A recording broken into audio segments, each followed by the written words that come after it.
Hello guys, അപ്പൊ നമ്മൾ സുമതി വളവിൽ എത്തിയിരിക്കുകയാണ്. ഇപ്പൊ നമ്മൾ നിൽക്കുന്ന സ്പോട്ടാണ് സുമതിയെ കൊന്ന വളവ്. ഇപ്പൊ ഇതിന്റെ ഒരു ബാക്ക്ഗ്രൗണ്ട് സ്റ്റോറി ഒക്കെ. ഹായ് ഗായ്സ്, അപ്പോൾ ഇന്ന് നമ്മൾ പോകാൻ പോകുന്നത് വളരെ പ്രശസ്തമായ സുമതി വളവിലോട്ടാണ്. അപ്പോൾ ഇപ്പോൾ ഞങ്ങൾ പാലോട് ഇന്റേൺഷിപ്പിന് വേണ്ടിയിട്ട് ഫോറസ്റ്റ് ഓഫീസിൽ നിൽക്കുകയാണ്. അപ്പോൾ ഇവിടെ നിന്ന് കുറച്ച് ദൂരമേ ഉള്ളൂ സുമതി വളവെന്ന് കേട്ടോ. അപ്പോൾ നമുക്ക് എന്തായാലും സുമതി വളവിൽ പോയി നോക്കിയിട്ട് ആക്ച്വലി എന്താണ് ഈ സുമതി വളവിൽ അല്ലേ, എന്താണ് ഈ സുമതി വളവിൽ നടക്കുന്നതെന്ന് നമുക്കൊന്ന് ചെന്ന് നോക്കാം. സുമതി വളവിലേക്ക് പോകാൻ പോകുന്ന ഈ 4 ചെറുപ്പക്കാർക്ക് പിന്നെ എന്ത് സംഭവിച്ചു കാണും?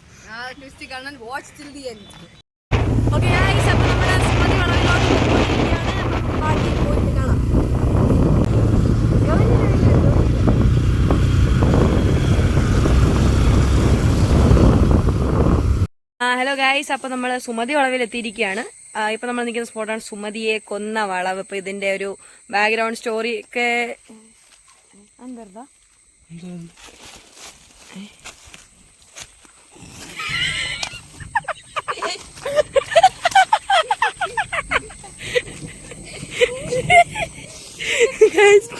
ഈ കാണുന്നതാണ് നമ്മുടെ സുമതി വളവ്. ഇങ്ങനെ വളഞ്ഞു കയറുന്നതാണ്. സുമതിനെ എന്താ അല്ലേ കൊന്നിട്ട വളവാണ് ഇത്. മേഹുല സാബു ഇവിടുത്തെ ലോക്കലാണ്, ലോക്കൽ ഗൈഡാണ്. മേഹുലാണ് നമ്മളെ സുമതി വളവിലേക്ക് എത്തിച്ചത്. മേഹുലിന്റെ വാക്കുകൾ നമ്മൾ ഉടനെ തന്നെ കേൾക്കുന്നതായിരിക്കും. അവിടെ ഹിസ്റ്ററി വന്നിട്ട് എന്താണ്, സുമതി എന്ന് പറഞ്ഞൊരു പ്രഗ്നന്റ് ലേഡീനെ ലവർ എന്തോ മല കയറി പറയും. നമുക്ക് ഇവിടുത്തെ ഒരു ലോക്കൽ നമ്മുടെ കൂടെ ഉണ്ട്. സുമതി എന്ന് പറഞ്ഞ ഒരു പെൺകുട്ടി തന്നെ സ്വന്തം കാമുകം തന്നെ കൊന്നതാണ്. ഈ കുട്ടിയെ കണ്ടായപ്പം പുള്ളിക്ക് എന്തോ പ്രശ്നമായിട്ട് പുള്ളി ഈ വളവിൽ നിന്ന് കാട് കയറി കറങ്ങി. പക്ഷെ പുള്ളിക്ക് തെറ്റുപറ്റിയത് കാട് കയറി നേരെ കറങ്ങി വന്നെടുത്ത് തന്നെ വന്നുകൊണ്ട് ബോഡി ഇട്ടു. അപ്പോൾ അതാണ് അതിൻ്റെ ഒരു ഹിസ്റ്ററി എന്ന് പറയുന്നത്. അങ്ങനെ ഇങ്ങനെ ഇത് കിട്ടാത്ത പ്രേതം പോലെ സുമതി വന്ന് നടന്നു. പക്ഷെ ഇതിൻ്റെ പ്രശ്നം വന്നതെന്ന് പറഞ്ഞാൽ ഈ ഒരു സംഭവം ദുരുപയോഗം ചെയ്ത് പണ്ടത്തെ കാലമായതുകൊണ്ട് ഇവർ ഈ പോത്തിന്റെ തലയൊക്കെ എടുത്ത് ഇങ്ങനെ നമ്മുടെ മുകളിൽ ഇങ്ങനെ വെച്ചിട്ട് ആൾക്കാരെ പേടിപ്പിക്കുക അല്ലെങ്കിൽ തട്ടിപ്പറിക്കുക, അങ്ങനെ കുറെ സ്കീമുകളുണ്ടായിരുന്നു. അതായിരുന്നു പ്രശ്നം. ഈ ആൾക്കാരെ വന്ന് പേടിപ്പിക്കുക, മീൻസ് പ്രേതമുണ്ട് എന്നും പറഞ്ഞ് വെള്ള വേഷം കെട്ടി ഇങ്ങനെ നടക്കുക. എന്നിട്ട് ആൾക്കാരെ പേടിക്കുമ്പോൾ അവർ ബോധം കിട്ടും. അപ്പോൾ അവിടെ അവരിങ്ങനെ മോഷണം ചെയ്യും, പിന്നെ ഉപദ്രവിക്കും.